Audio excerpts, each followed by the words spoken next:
Am I the a-hole for telling my mom I will never be happy that she's doing better by her do-over family? My mom was not active in my life when I was young. She left it all to my dad. He was such a good dad too, and he did his best to make up for mom never being around. They were married, by the way. She was married to her job mostly, or always doing her own thing. Dad would try to bring us together, but she always had excuses. A year before he died, I noticed he started to grow more frustrated with her. She'd let us both down many times, and they started arguing. The day he died, he got into a crash. He stormed out of the house after mom accused him of trying to pawn me off on her, and how she wasn't some cheap babysitter. After he died, she was in a weird place for a few months. I hardly saw her and spent most time at my uncle, Dad's best friend's house. She met someone new and dedicated a lot of time to him. I was 11 when Dad died, had turned 12 when she met her husband. It was obvious how different she was with her second husband. It was also obvious when she had kids with him that she was a more involved mom. She actually went with them to see Santa, took them places, made memories. All stuff she never did with us or even me. I resent it, I'll be honest. Her husband noticed it before I moved out of their house and called me out on not being happy for my siblings and him. I told him he got everything my dad had begged for. That I would not be happy she let my dad die unhappy. That she made me unhappy my whole childhood. He called me childish, but I told him I didn't care about his opinion or his happiness. I moved out before I graduated and before I even turned 18. I live with my uncle now. It was just better. Ever since, Mom has been like, why don't you visit? Why do you never call? Why do you never answer texts? She texted me twice before that point in 3 months. She asked to meet me last week, so I did, since she was paying. She told me that she was doing better by her family now, and did not like that I carried such a clear grudge. She said she's doing everything with them to make sure they don't miss her like I did, and I should be happy for her and them. That she'd like to think my dad would be happy for her. I told her there was no way he would have been happy, that she ignored the kid he had with her, and did everything he wanted with me for other kids. I told her at the end of his life, Dad probably didn't even love her anymore, like she clearly never loved us. I told her I will never be happy that she's doing better with her do-over family, that she could take her pawning off and cheap babysitter butt and stay the hell away from me. She called me spiteful and said I should love my siblings enough to be glad for them at least. She also sent me a text over the weekend saying I'm just like she was, and congratulations for being what I hate. Am I the a-hole? Also, siblings in quotes because I do not consider them that. They are her kids, but she's not really my mom, so they're not really my siblings. Now for the top comments. Not the a-hole. She may be doing better by her new family, but what is she doing to make amends with you? She's simply trying to get you to give her a free pass. Try not to let this experience poison other areas of your life. Seek help if needed, and move on in a positive way. Nothing. That has never been on her radar. She just decided to start over, instead of fixing her mistakes. Just don't let that influence your choices in a negative way. Not the a-hole. She literally said in your face, yeah, I neglected you, ignored you, and outright refused to watch you. But I'm doing it for them now, so why aren't you happy? Your rag donor doesn't deserve the time of day. I'm so sorry for the loss of your father. Right? Like, what do you want, a cookie? Part of me wonders if she's looking for that cheap babysitter in somebody else. That's what I was thinking when I read that she wanted to reconnect with you. Not the a-hole, but do consider therapy to help you through this. Both the loss of your father and the utter wretch of an egg donor. I'm sorry for the loss of your father, and glad that you had an uncle that also stepped up to help you. Family is often, and better, what you make, not what you're born to. By saying OP is now just like she was, I would say that was exactly your intention by reconnecting. I'm very sorry this is dredging up so many awful things for you, OP, now that you're finally in a better place. Don't waste any more time or mental energy on your sorry excuse of an egg donor. Next story. Am I the a-hole for correcting my half-sister about my parentage and saying that my mom's husband isn't my dad? I, 17 male, am the kid of divorced parents. I live with my mom, her husband Steve, and their daughter Molly, 5. My dad lives halfway across the country and is in no financial position to look after a kid, which is why my mom has full custody. In spite of that, my dad and I are really close. We have daily video calls and send each other cards and presents on holidays and birthdays, and if it was feasible, I would totally rather live with him. That is all to say, I don't need another father figure to take his place.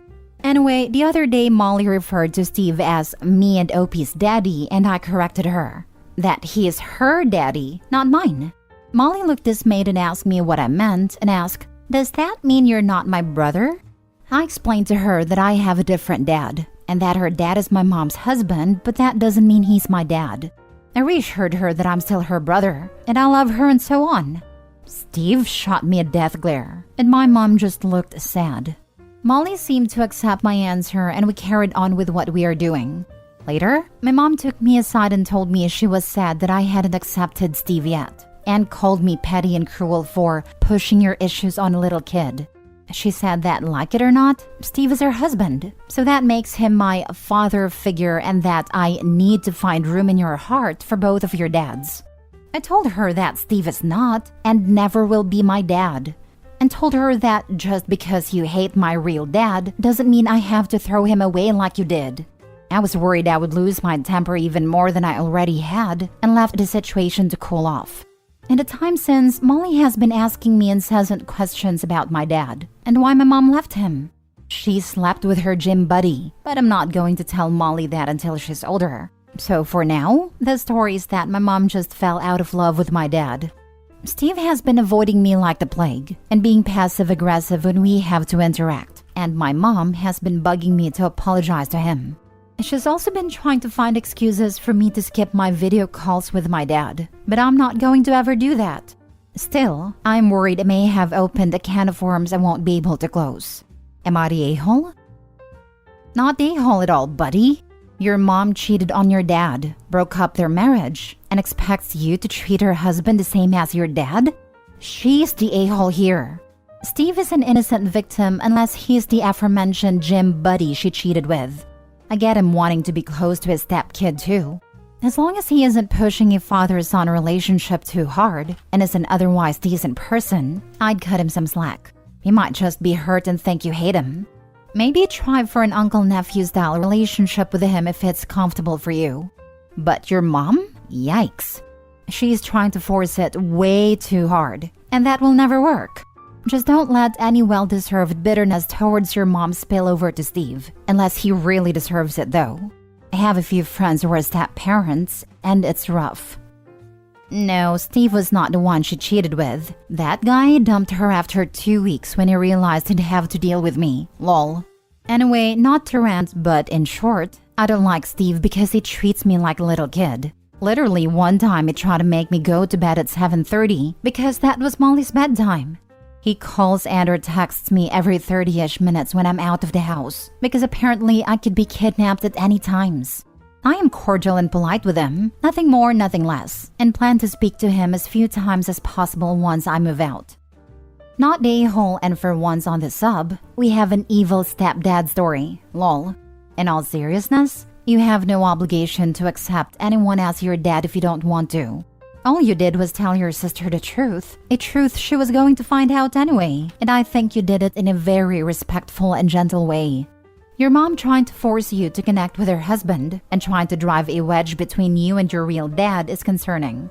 And her husband's issue might be that your relationship with your dad is interfering in their perfect picket fence life and reminding them of your mom's past cheating. Good luck, you're going to need it. Thanks, friend. And yeah, I have a feeling you might be right about the picket fence thing.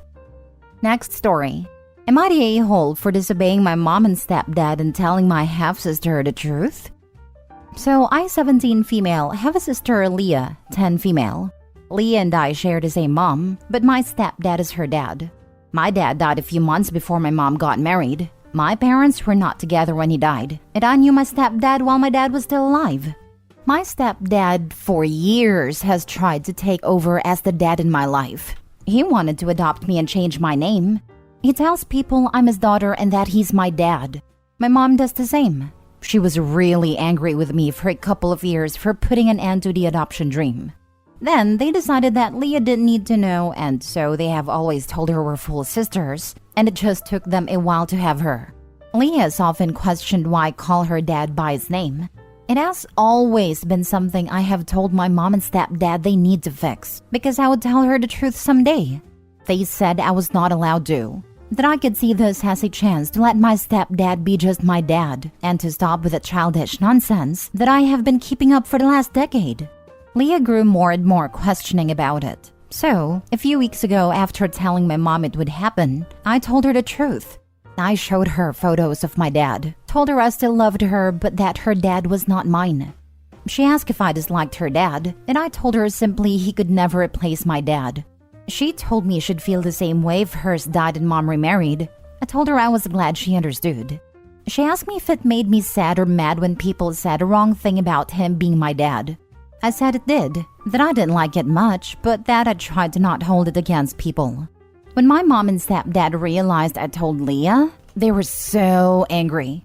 I was grounded for 3 weeks, for going against them and for putting Leah in a bad situation. I argued back at a time that they were the ones who lied. My stepdad said it was not a lie, because despite legally and biologically not being my dad, he was the one who was there. He would be the one walking me down the aisle one day. He would be grandpa to my future children. And he's the one who will have been my dad for more than a decade. I told him he'll always be my stepdad for a decade, or 2 decades, or 3 decades, but that step will always be there. They're still angry, and they upset Leah by correcting her and trying to make her make me call her dad my dad. So I feel bad that now she's got pressure on her for doing what doesn't upset me, and it has been pointed out by my mom that it's all my fault. Am I the a-hole? Not the a-hole. Please get out of that house as quickly as you can. Your mom and stepdad are the ones acting childish. The adult thing to do is to admit the truth, rather than live a lie. My dad literally visits the grave of my mom's first husband at least once a year, and encouraged my older sister to have a relationship with her father's family. Your mom and stepdad are too immature to be proper parents. And it's funny that he just assumes that he'll be there to walk Opie down the aisle or be a grandfather, as if they're not doing everything to convince Opie to cut them off the second she can. Exactly. Pretty sure both those things require her to consent to his involvement. Years of mental and emotional abuse, because this is what it is, probably mean he'll be lucky to get a card at Christmas. Your 10-year-old half-sister is more mature than your mom and stepdad. Not the a-hole. They're delusional and horrible and thinking they can erase your dad from your life. Honestly, every time they try to say you're his daughter, I'd have spoken out. It's so disrespectful to your dad and to you. Your parents are massive a-holes. I honestly don't understand it. Not only are they delusional, but it also seems like they haven't really thought this out. It seems like Opie still has her dad's last name, since she said that the stepdad had tried to adopt her and change her name. Do they really think that they can hide the fact that she and her sister have different last names forever? Her sister is 10. All she would have to do is see one piece of mail address to Opie, and their tower of lies would instantly come crashing down. Last story. Am I the a-hole for not wanting to do a cake for my stepsister? I, 20 female, and my stepsister, Clara, 28 female, never had any problems before. We stayed civil with each other, mostly because we actually don't interact that much, so there's no room for fights since we just don't see often. Until now. She's getting married in a couple of days, and my brother-in-law asked me for something a week ago. A cake. I do cakes and sell them, but not for a living, just so I can get a little bit more money to pay college. So I don't have experience doing such big cakes for big events. Brother-in-law told me it's not a big wedding, so I don't have to worry. But it's a decently sized cake for at least 80 people.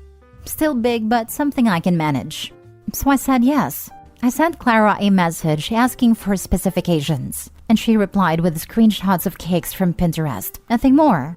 I had to push her further so she can give me exact ideas for the cake, since all her replies to my questions were, "It's literally the images I sent. Can't you see?" Whatever. Days passed and I sent her a quick sketch of the cake, and she didn't reply. Another day passed and I sent an image of all the things I bought for the cake, so she can tell me if that's the things she asked for. But again, nothing. So, I then told her how much it would cost a cake, and that if she can please pay me the half now, so she can pay the other half later. This time, I finally got an answer. A call. She was fuming and demanding an explanation of why I'm charging her for the cake, practically yelling at me. I was confused by her reaction, and I had to explain to her that it's literally my job, and that I already bought all the things for her cake, so all I'm asking is for half of the payment. She said, how dare I charge her for a cake for a special day, that family does things for each other without expecting something back, and more BS like that. Long story short, she's not paying for anything, and she made sure to let it very clear that she's not giving me a single penny. Yesterday, she called me again and asked me how her cake is going. I told her I'm not doing anything since she's not paying, so if she wants a cake, she can ask someone else. She yelled and cried, saying I'm a selfish witch, that I don't care about her, and that there's no time for her to get another person. So to please stop being a witch and help her out. I laughed at her and hung up. Later, my dad called and told me that I'm an a-hole for laughing at Clara when she's in distress, and that just make a stupid cake so she can stop complaining about me. I admit, I actually can do her cake since I already have the things, so that led me thinking that, well, maybe I'm being a salty a-hole. I can do her cake, I have the things already bought and her sketch made, so I don't lose anything. My mom told me the exact same, and I'm genuinely starting to think that I might be an a-hole here. Am I? Not a-hole. And I'd tell your parents they should be ashamed of themselves for pushing you to let yourself be treated badly and taken advantage of. I think that's what hurt me most. They keep saying it's not a big deal, and it's getting in my mind so deep that I'm starting to feel bad. They kept dismissing my job, but when I told them that thanks for some stupid cakes they no longer have to spend thousands on my college, and they finally stopped pushing. What isn't a big deal? Next semester's tuition? Your time? Your skills? How about your relationship and reputation with the rest of the family? Or is it just your feelings? Those don't matter in the end. Which of these things that she destroyed shouldn't matter to you? Actually, I don't even care at this point. Only when I told my dad that the money I spent on her cake was for paying my college, it's when they said they'll talk with Clara. But after that, I just got kicked out of the family group and guest list. So, her problem, not gonna lie.